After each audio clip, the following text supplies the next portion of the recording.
The departure of Marmee left a void in Orchard House that no amount of roaring firelight or forced cheerful conversation could truly fill. It was as if the very heart of the home had been surgically removed, leaving the four sisters to navigate a rigid world that suddenly felt vast, cold, and frighteningly uncertain. The month of November arrived not with a gentle frost, but with a bleak, oppressive grayness that seemed to seep through the very wood of the walls. The sky hung low, a heavy shroud of leaden, bruised clouds that refused to break for even a sliver of sunlight, and the wind moaned through the leafless, skeletal branches of the orchard like a restless spirit searching for a home. The golden, vibrant days of autumn had withered into a gray misery, and with the changing season came a shift in the sisters' roles that tested the very fiber of their young characters. Meg, now the acting head of the household, moved with a newfound gravity that aged her beyond her 16 years. Her face, once so quick to dimple with a smile, was now frequently clouded by the heavy weight of domestic accounts, the rising price of flour, and the constant, gnawing worry for her father lying in a distant, crowded hospital in Washington. She spent her evenings staring at the flickering candles, her fingers mindlessly pleating her apron as she mentally calculated how long their meager supplies would last. Jo, deprived of her crowning glory and feeling the strange, sharp chill of the winter air against her shorn neck, threw herself into her writing with a desperate, almost feverish energy.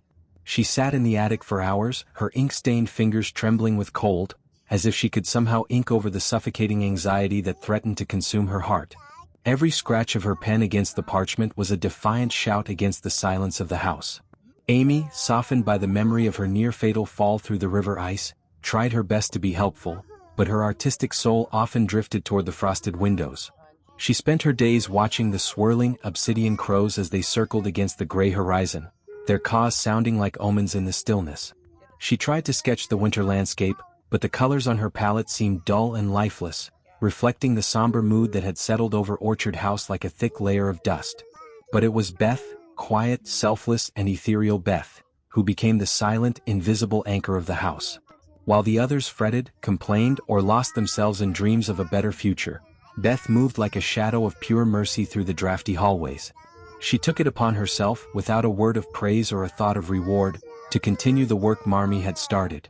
Specifically, she dedicated herself to the care of the poor Hummel family, whose plight remained a constant ache in her tender heart. The walk to their miserable hovel was longer now, the path choked with frozen mud and biting, stinging sleet that cut through her thin shawl, but Beth never once faltered. She would wrap her worn cloak tightly around her slight frame, tuck a small basket of crusts and medicinal herbs under her arm, and slip out into the gathering gloaming without a single word of complaint, her boots crunching softly on the dying grass. "Bethy, you look so dreadfully tired tonight," Meg remarked one evening, pausing in her sewing to watch her sister sit by the fire.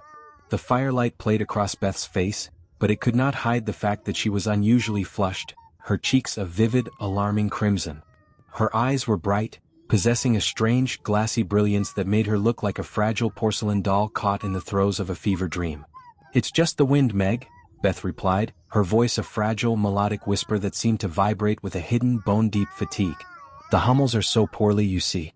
The baby is sick, so very sick, and the poor mother is too weak to even stir the dying fire or draw a bucket of water. I couldn't leave them without a bit of comfort, could I? I held the little one for a long time today, trying to sing it to sleep, but it cried so piteously."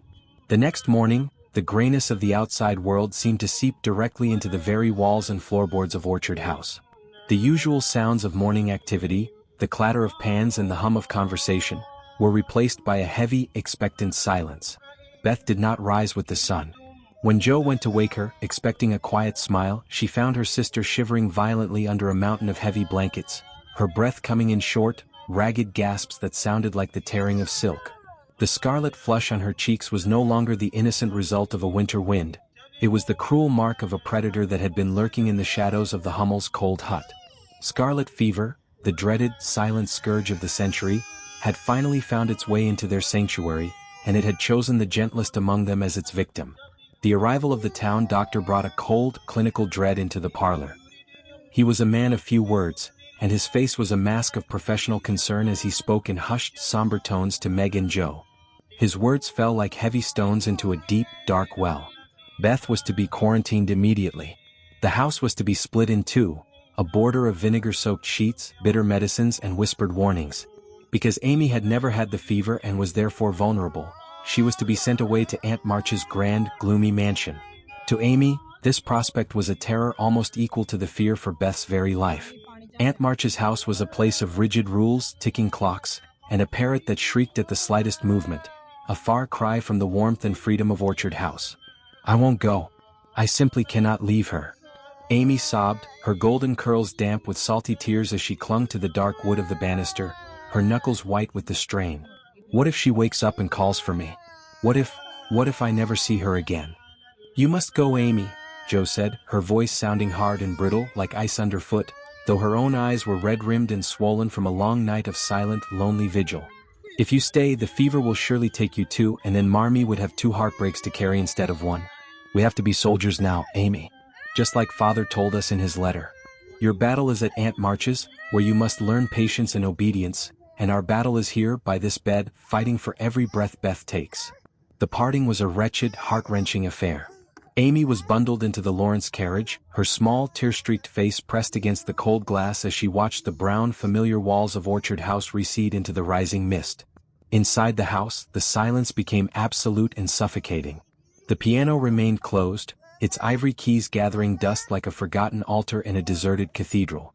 The only sounds that remained were the soft, rhythmic clink of medicine glasses, the low, urgent murmur of prayers offered in the dark, and the relentless, mechanical ticking of the grandfather clock in the hall. It seemed to be counting down the very life force of the golden-hearted girl who lay in the upstairs room, drifting in and out of a world they could not reach. Jo became the night watchman of the soul. She sat by Beth's bedside for hours on end, her shadow looming large and distorted against the flickering candlelight on the ceiling. She watched her sister's small, pale hands picking aimlessly at the covers in the terrifying delirium of the fever. She heard Beth whisper the names of her old, tattered dolls and hum the fragmented notes of her favorite hymns, her voice sounding like it was coming from a great, echoing distance. In those long, dark hours of the night, when the world outside was dead and frozen, Jo realized with a piercing clarity how much of the house's music, its very soul, came from Beth.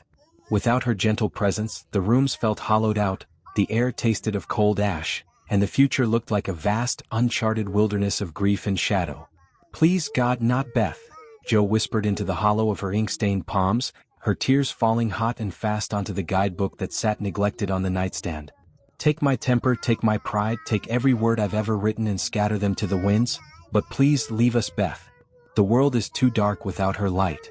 The crisis loomed on the horizon like a massive storm surge. The doctor returned every evening, his face growing grimmer with each visit. He warned them that the coming night would be the ultimate turning point, the bridge between life and the unknown. Either the fever would break in a sweat of relief, or it would claim its prize and leave them in eternal winter. As the sun began to set, casting a long, bloody streak of crimson and violet across the snowy, silent fields, the sisters gathered in the dim hallway outside Beth's door. They were no longer the little women who played at being pilgrims in the attic. They were weary, battle-worn travelers standing at the very edge of the valley of the shadow of death, waiting for a dawn that felt as if it might never break. Each tick of the clock was a hammer blow against their hope, yet they stood together, hand in hand, anchored by a love that the fever could not touch. The night of the crisis descended upon Orchard House like a heavy, suffocating velvet curtain, blotting out the stars and silencing the world outside. Inside the sickroom, the air was thick with the bitter, metallic scent of medicines and the faint, haunting aroma of vinegar-soaked cloths. A single, guttering candle stood on the nightstand, its flame dancing fitfully in the invisible drafts that crept through the window frames, casting long, distorted shadows that flickered across the walls like ghost children playing in the dark. Beth lay amidst the white pillows, her once vibrant face now a pale, translucent mask of exhaustion. Her breathing was no longer the soft sighing of a sleeping girl, it had become a harsh, rhythmic rattle, a sound that echoed through the silent house, striking terror into the hearts of those who listened. Jo sat in the low chair by the bed, her body hunched forward, her eyes wide and bloodshot from days of sleepless vigil. She felt as though she were suspended in a timeless void, where the only reality was the rise and fall of that fragile chest. Every time Beth stirred or whispered a fragmented word in her delirium, Jo's heart would leap into her throat, a cold wave of adrenaline surging through her tired veins. She watched the clock on the mantel, a slow, mechanical monster that seemed to relish every agonizing second. Midnight came and went, marked only by the low, mournful hoot of an owl in the distant woods and the settling of the house's old timbers. Jo reached out and took Beth's hand, It was small, dry, and terrifyingly hot, like a bird trapped in a furnace. "Bethy, please," Joe whispered, her voice a ragged thread of sound that barely rose above the scratching of the winter wind. "Don't go where we can't follow. The house is so dark without you and the piano is waiting. I'll be good, I promise. I'll never lose my temper again, I'll never complain of poverty if only you'll stay." Downstairs, Meg sat at the kitchen table, her head buried in her folded arms. The house felt like a hollow shell, a cathedral stripped of its altar. Hannah, usually so brisk and noisy with her pans, sat by the cold hearth, her apron over her head, rocking back and forth in a silent, ancient rhythm of grief. The grand, stone mansion of the Lawrences next door was also dark, save for one window where Laurie sat, his face pressed against the cold glass, watching the light in Beth's room with a desperate hope that defied his years.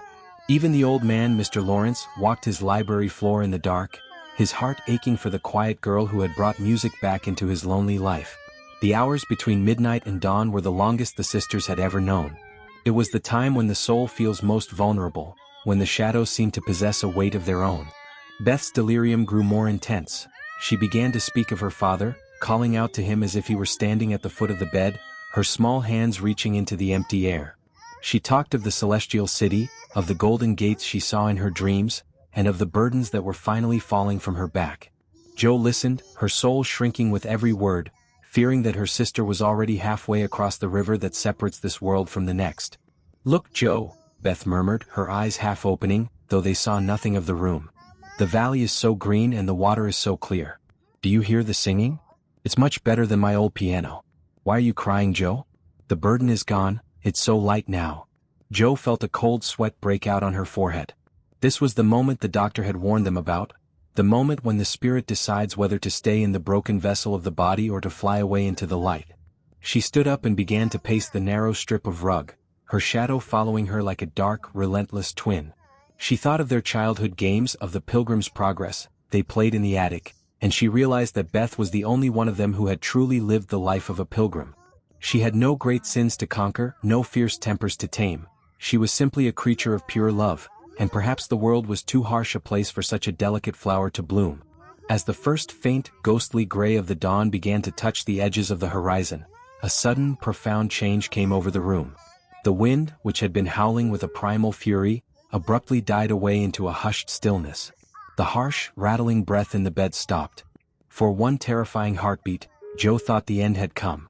Her breath hitched in her throat, her hands clenching into tight balls of grief. She leaned over the bed, her face inches from Beth's, searching for any sign of life in the dim morning light. And then it happened, a miracle as quiet and profound as the rising sun. A soft, damp mist began to form on Beth's forehead. Her skin, which had been parched and burning, began to cool. The frantic, glassy look in her eyes vanished, replaced by a deep, natural slumber. The rattle in her chest smoothed out into the slow, steady rhythm of a child who has finally found peace after a long journey. The fever had broken. The predator had retreated from the threshold, leaving its victim exhausted but alive. Joe sank to her knees, her strength finally deserting her. She buried her face in the edge of the quilt, her body shaking with great, silent sobs of relief. The weight that had been crushing her chest for days finally lifted, and she felt a warmth spreading through her that had nothing to do with the fire in the hearth. Upstairs, the light of the white dawn began to flood the room, turning the gray shadows into soft, pearly mists. It was a new day, and the world felt as if it had been washed clean by a celestial rain. Hannah was the first to break the silence. She crept into the room with a cup of hot broth, her face a mask of hope and fear. When she saw Joe's face, she didn't need to be told. She set the cup down with a trembling hand and sank into the nearest chair, her old eyes filling with tears that were no longer bitter. She slept. Hannah whispered, her voice cracking with emotion. "The Lord be praised, the child has turned the corner. She's coming back to us, Joe. She's coming back." Meg came up next, her face pale but radiant in the morning light. The two sisters clung to each other in the center of the room, their tears mingling in a shared baptism of joy. They looked at Beth, so small and frail in the center of the great bed, but breathing with a steady, quiet strength that promised a slow but sure recovery. The valley of the shadow had been crossed, and though the journey back to full health would be long, the worst of the storm had passed. As the sun finally rose above the orchard, casting long golden fingers of light across the snowy fields, Joe walked to the window. She saw Laurie standing in the garden below, his face upturned, waiting for the signal they had agreed upon. Joe took a white handkerchief and waved it slowly back and forth against the glass. A flag of victory, a herald of life. Laurie let out a silent cheer, his face lighting up with a brilliance that rivaled the sun, and he turned to run back to the mansion to tell his grandfather the news. The piano would be opened again. The house would once more be filled with the soft, melodic hymns that Beth loved. But as Joe turned back to look at her sleeping sister, she knew that they would never be the same. They had stared into the eyes of death and had seen the value of life in a way that no book could ever teach. The little women were now women of experience, their hearts tempered by the fire of trial, their bonds forged in the darkness of a winter night that had finally, mercifully, turned into the most beautiful morning of their lives. The days that followed the breaking of the fever were like a slow, rhythmic awakening from a long and terrifying nightmare.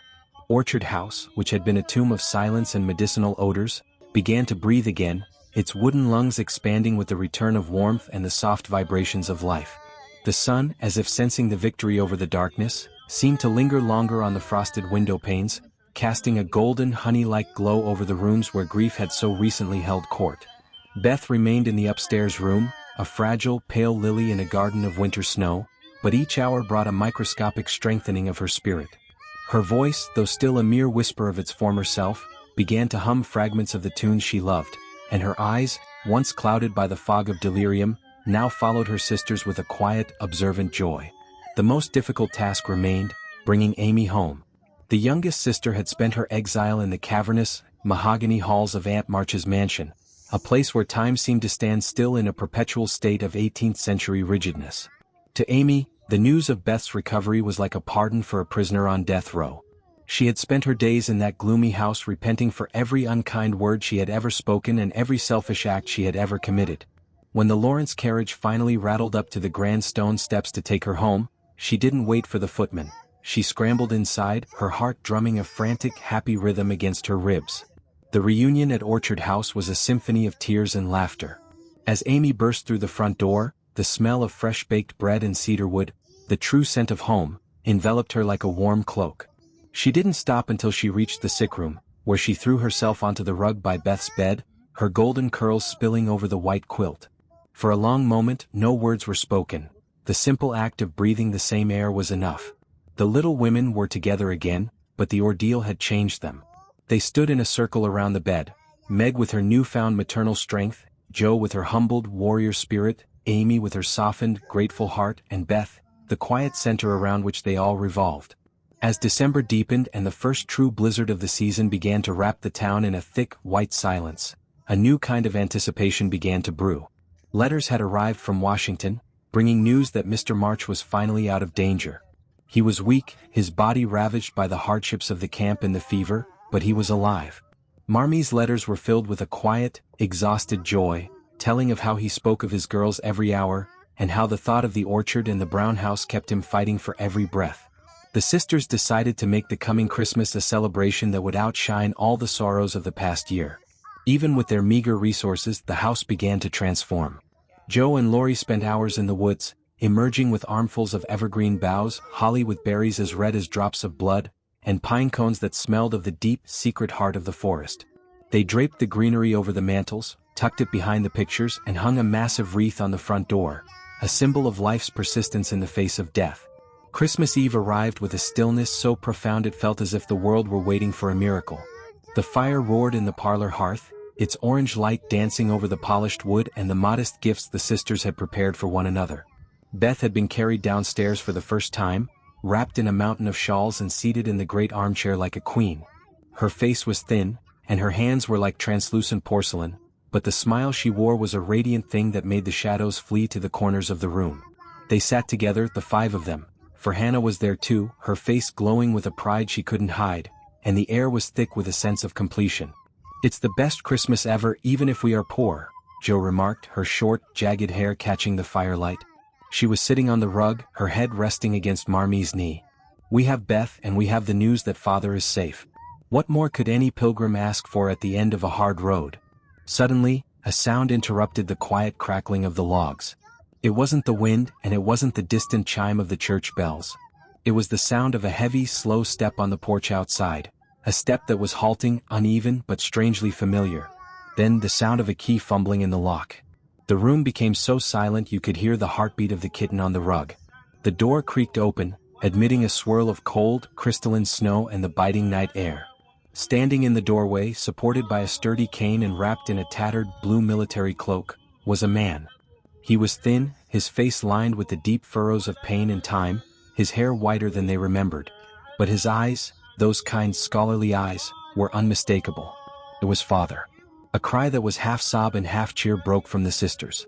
In an instant, the room was a chaotic, beautiful tangle of arms and cloaks. They swarmed him, their voices a blurred cacophony of his name. Meg clung to his arm as if she would never let go. Jo buried her face in his shoulder, her tears wetting the rough wool of his uniform. Amy knelt at his feet and Marmee simply stood before him, her face reflecting a light that was not of this world, her hands clasped to her heart in a silent prayer of gratitude finally answered. They led him to the fire, the center of their universe, and as he sat among them, the true meaning of their long winter journey finally became clear. They had faced the slough of despond in their poverty, fought the Apollyon of their own tempers and vanities, and walked through the valley of the shadow by Beth's bedside. And now they had reached a version of the celestial city. Not a place of gold and gems, but a place of unconditional love and restored hope. "My little women," Mr. March whispered, his voice trembling as he looked at each of them in turn. "You have grown so much. You went away as children, and you have become the pillars of this house. I see the strength in your eyes and the beauty in your sacrifices.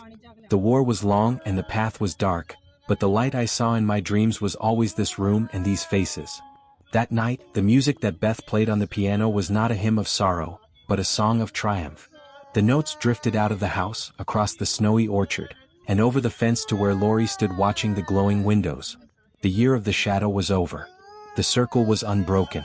As the clock struck midnight, ushering in a new year, Jo looked at her family and realized that the greatest stories are not the ones written in books, but the ones lived in the quiet corners of a loving home. The little women were ready for whatever the future held, for they knew now that as long as they had each other, no winter would ever be too cold, and no shadow would ever be too dark to overcome.